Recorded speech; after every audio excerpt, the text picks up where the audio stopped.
જુઓ મિત્રો, મધમાખી એનું ડંખ મારે છે તો આજે એનો ડંખ જીવે છે. જુઓ,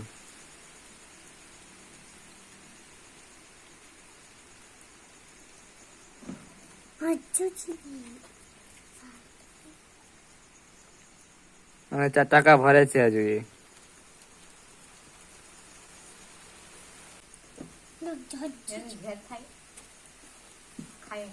જો મિત્રો, મધમાખી હજુ આ 5 મિનિટ થઈ ગઈ છે ત્યાં સુધી હજુ એનો ડંખ જીવે છે. એને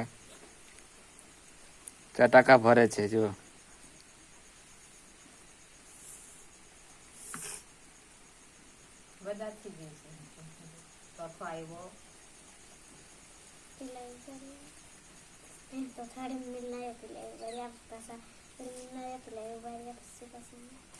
મિત્રો, આ મધમાખી જ્યારે પણ આપણને ડંખ મારે છે ત્યારે એના શરીરમાંથી આ ઝેરીલો જીવિત ડંખ આપણા શરીરમાં નાખી દે છે. જુઓ, આ ઝેરીલો જીવિત ડંખ છે. આ 5-10 મિનિટ થઈ ગઈ છે ત્યાં સુધી એ હજુ સુધી જીવિત છે. તો આ મારી હથેળીમાં ડંખ માર્યો છે તો એક જ માખીએ માર્યો છે. તો આ જે રીતે એનો ચાલુ છે લપાક ઝપક થવાનું, એ રીતે જેમ જેમ થાય છે એ રીતે આપણા શરીરમાં દર્દ ઊભો કરે છે.